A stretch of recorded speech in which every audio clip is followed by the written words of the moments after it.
Good morning, everybody. My name is Trevor Johnson, one of the operations section chiefs here with California Interagency Incident Management Team 4, here with your morning operational update for both the second flat and the Coleman Creek incidents for Wednesday, August 5th, 2026.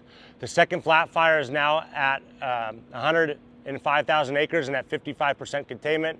The Coleman Creek incident is around 278,000 acres, and we're now up to 32% containment. We'll first go to the board behind me and talk about the Coleman Creek incident. Our primary objective in our tenure here with Team 4 on the Coleman Creek incident is to keep the fire south of Highway 20. We've been super successful with that due to the efforts of our partners and our firefighters on the ground. Fire remains controlled and south of Highway 20. We know how important that corridor is for commerce and the economy, so we're mitigating any heat in there that we see and making sure that the Highway 20 road system remains open. That continues through Ventura, out towards the city of Harper, and Yapa Creek, where our primary containment line has been built. We've fired that maybe 5 to 6 days ago now. That's all looking good. You can see on the map here, there's a lot of unburned islands of fire indicated by these red loops in the fire line. Those will continue to consume, but due to the vegetation out there, that's mainly in grazed off grass or cattle lands. So we'll look to add containment in here. Don't believe those fingers of fire will totally close up, but you will see smoke on the landscape. We're well aware of it. No factor to our overall containment. That continues down along the Crowley Road system. Fire remains where we want it. You can see we've added additional containment in the form of black line on our map out towards our repeater system at Monument Peak. That's all looking good. And that continues further to the south as we get to the Shumway Cutoff Road. Out towards the east here is where we had our primary push of fire during our critical red flag conditions out towards Lake Oahe. We've now added additional containment along that whole finger of fire. We're feeling very secure in its containment, but we'll still be providing a monitor and tactical patrol in that area. We will be performing, a logistical mission in there today. We did have heli-tac members inserted out here, and they were remotely spiking out, being supported via aviation to get their work done, but that's all looking good, and we'll be extracting those personnel from the fire line later this morning. Continuing back towards the west along Shumway Cutoff Road, everything's looking good on the right side of the road that we want it. We're continuing to tactically patrol, validate our infrared technology, and making sure all this fire is where we want it within our containment lines. That continues out through the community of Riverside and down along the southern horn of the fire.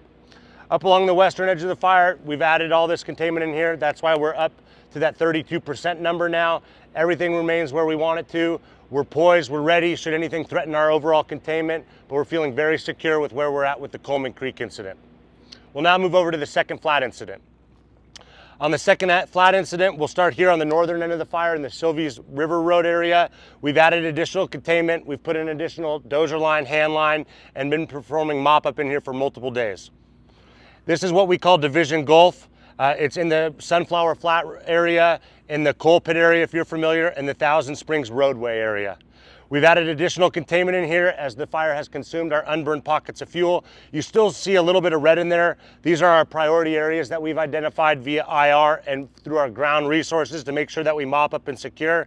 You'll continue to see over the coming days small columns of smoke build in those areas. We appreciate the reports that we've got over those in the past couple days, but be aware that we are poised and ready to handle all those service calls and make sure fire stays within our overall containment. Lone Pine Road system here, it's all looking good. Fires to the west side of it. We'll be performing a tactical patrol in there through the upcoming days. And down towards Foley Road, out towards Skull Creek and Willow Flat, been a priority area of it due to its vicinity and the potential for impact to the community of Burns and Hines.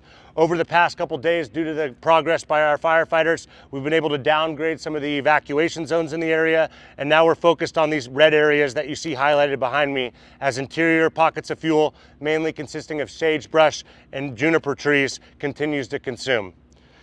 Continuing out along the southern edge of the fire here, where we were pushed out maybe a week ago, we've added additional black line. This is all good. The black line means that we're secure in our overall containment, but it doesn't mean we're out of the woods, so we'll continue to monitor and tactically patrol these areas of the fire line. Out to the western edge of the fire, just north of Highway 20 in Okerman Butte, things are looking good. Fires within our containment lines, we'll continue to monitor and patrol. When looking at our infrared technology, you can see these bullseyes here on the map. Our IR has picked up the majority of our heat signatures on this incident in this northwestern corner of the fire. We're continuing to work those areas. Our overall containment or dozer lines have been built, and now firefighters have stretched miles-long hose lay into that area, and now they're using that hose lay to mop up any interior heats and really bring security to our overall containment. That'll continue over the remaining shifts, but again, we look to add additional containment over the coming days. Coming back out to Hines Logging Road, just south of what we call drop point 36. Everything's looking good in here. This area of the fire is super inaccessible for any dozers or engines.